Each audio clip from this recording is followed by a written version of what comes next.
I would like to start by bringing into the open how this presentation came to be. To do so, I must first clarify terms I will be using. The most central ones are whiteness, racism, and white supremacy. Whiteness, and this is the most important, whiteness is not about skin color. It is systematized power asymmetries that affect people's position in society and possibilities in life based on what is seen as the norm and what is seen as deviance. And in a Norwegian context, whiteness has been explored, among others, by Oda Konge Midtvoge Diallo, Linda Noor, and Priska Bruno Massao. In other words, my white skin color is not in itself whiteness. The blindness to racism I was socialized into. The idea that the West is more advanced than other societies, that racialized people should integrate or be helped to integrate in white societies, on the other hand, is whiteness. My white skin color makes it easy to blend into the flow of whiteness and reap the advantages this brings. I am an immigrant to Norway, yet my white skin color protects me from many common anti-immigrant attitudes that others will face. Black and brown people have to face these attitudes even though they are not immigrants to Norway, and this is racism through whiteness. Not doing anything about the advantages my white skin brings. It's failing to acknowledge the injustice of it. The injustice this is towards racialized people, the injustice this is to our society that is said to be based on values of equality. Racism is an enormous construct. Here I will focus on the aspect of ascribing more or less value to people or groups of people, and use this ascription of value to justify discrimination. Systematized power asymmetries, such as whiteness, give certain ascriptions and positions more space than others. Whiteness makes it possible for racism to be pervasive and for people within the norm to claim racism does not exist, and it will still be the position that gets space and gets to define reality. White supremacy is the belief that white systems of thinking and societies have more value than every way of being that is defined as outside of the norm, of the white norm, and the aggression that arises every time, especially racialized people, argue to the contrary.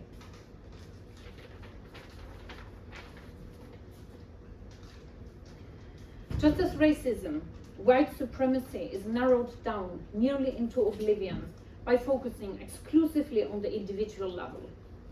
Racism, and that's how the public discourse all too often goes. Racism is a person beating up or killing a racialized person, and only very few support such behavior. White supremacy is a person saying explicitly and angrily that the world is only for white people, while setting something on fire, and only very few support such behavior. Here I wonder also, how many of those too few, or of those very few, will be too many? Again, this reflects whiteness, because a white person does not have to fear for their life faced with violent white supremacists. More generally, with these individualized definitions, we never see ourselves as part of the problem. And we will even try to exclude as many right-wing extremists as possible for being part of the definition of racism and white supremacy. As for ourselves, in this context, the illusion of powerlessness is an ever-present element. Just in the past year, within UIT, I have talked to 4 people in leadership positions, high leadership positions, faculty level, or even above, who say that they have no power to work with the topic of racism. I don't count experiences I heard from others. I don't count colleagues who are professors or are tenured at university. At the university, we make the premises for discussions We spread knowledge and competence. We are literally paid by the state to think and change structures based on our knowledge. How can we be blind to this fact? And even in leadership positions within the same bloody institution, say that we have no power to change anything. The illusion of powerlessness is a powerful tenet of whiteness and racism. I advocate for a focus on the structural level, yet bearing in mind that structures affect individuals. On the structural level, whiteness is systems that champion some perspectives as the norm while marginalizing other perspectives. On the structural level, racism is any structure of thought and resulting practices that give space to whiteness at the expense of different views. On the structural level, white supremacy is any structure of thought that champions whiteness as better than different ways of being. The blindness to other ways of being and to the positioning of whiteness, and the defense of whiteness being and remaining the norm. So saying that whiteness should remain the norm. Finding concrete manifestations of these systems in specific contexts, wherever we work, wherever we are, every day, is work we ought to continuously engage in. How am I time-wise? You still have 15. 15. Mm-hmm. Nice. Because now I want to tell you how this presentation came to be. The thoughts presented here are far from my own. They are the result of a collective effort, of collective work. They come out of discussions we had among the members at the initiative. They are inspired by the voices and teachings of Black people, brown people, this is a term Ruby Hamad uses, and Indigenous people.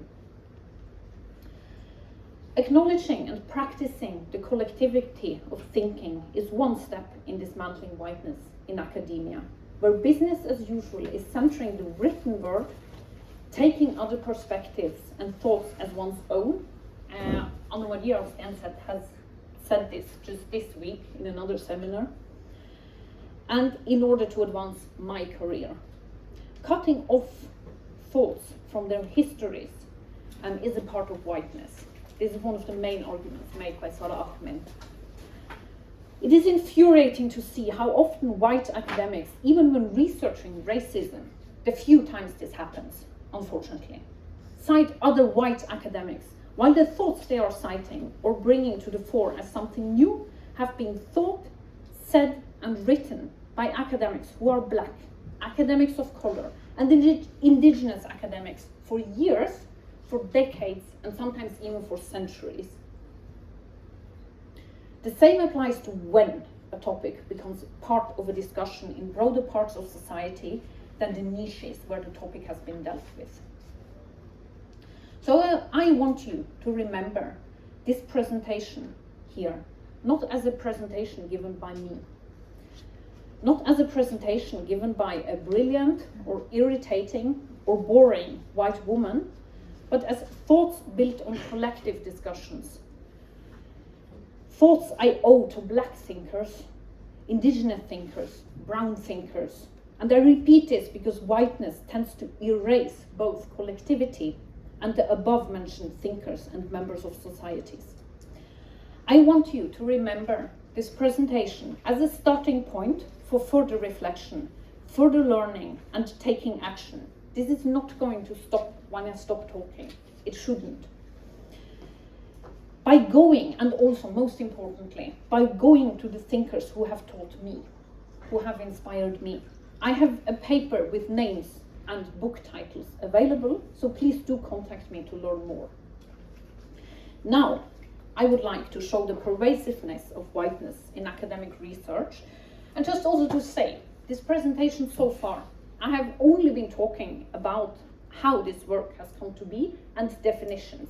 And it's half of my presentation, so this shows just how much work in one presentation it takes to try and position myself outside of the context of pervasive whiteness and racism.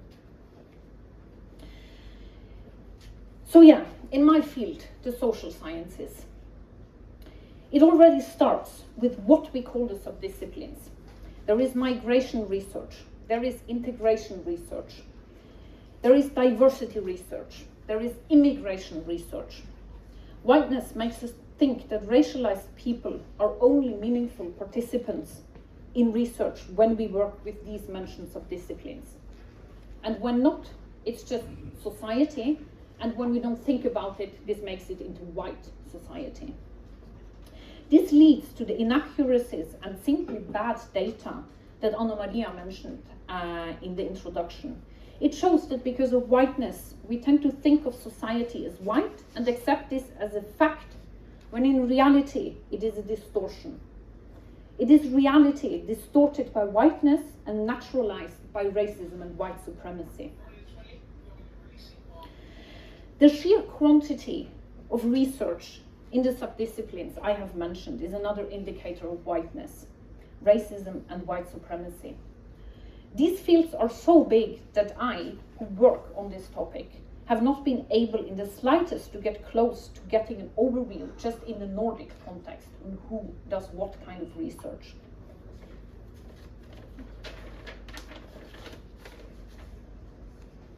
In other words, this is a research topic and approach that appeals to many researchers. We get socialized into this way of thinking. I was employed in a position of migration research, and I'm using my time to try and write myself out of this context. There is money in this line of work, and this is something Akhenaton has mentioned. It's a business.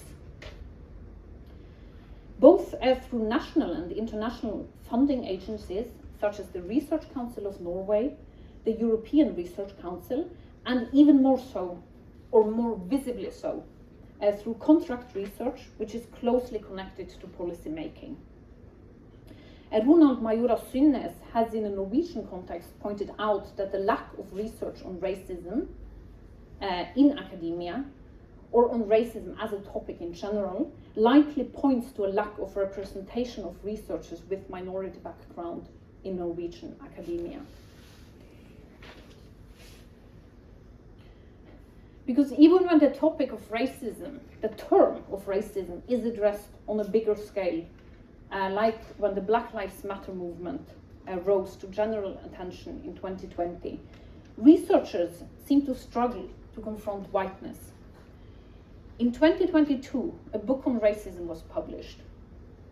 It is an anthology of over 400 pages, and the title is Rasisme, Fenomena, Forskningen, Erfaringen. It is edited by Kora Alex Døving. The title indicates that this is a definitive tone on racism in Norway. A look at the table of contents is telling. Out of a total of 25 chapters, 16 are written by authors with a majority white Norwegian background.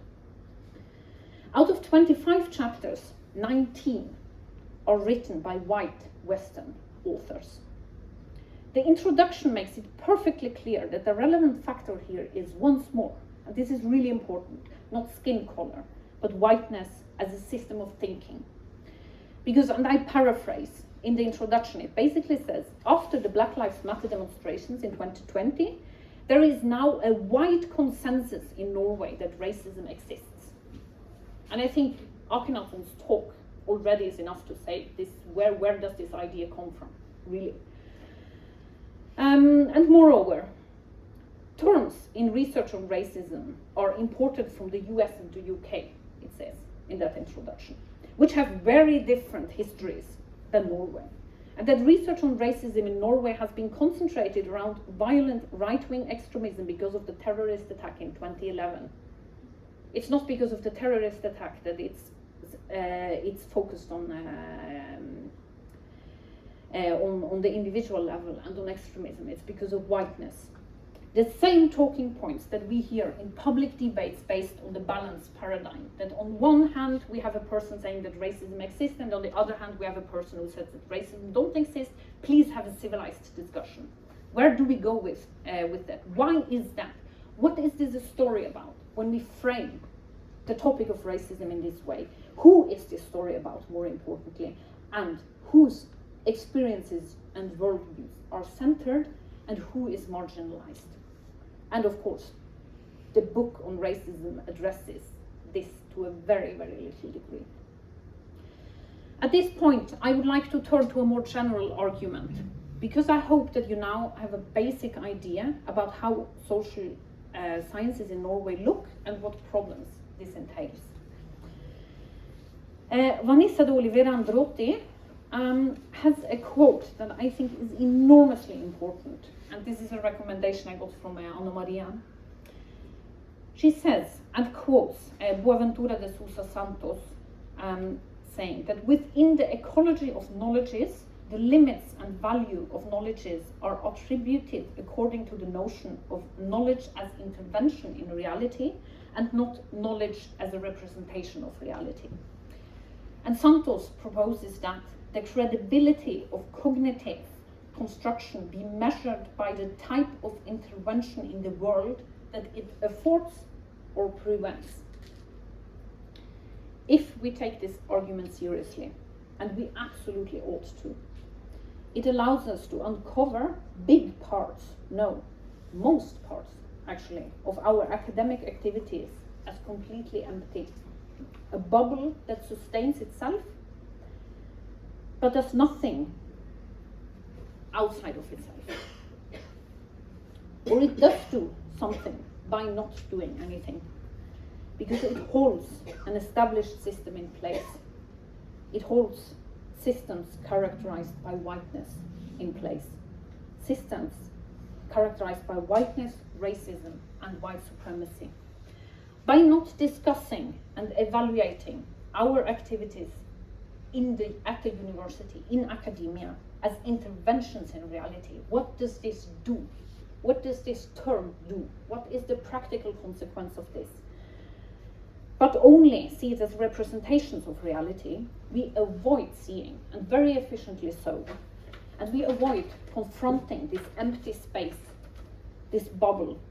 And in this way, whiteness in academia is reproduced unless we disrupt it, as has been mentioned in the introduction. And one of the many possible actions is starting really to ask ourselves what kind of intervention our academic activity is and ought to be. Thank you.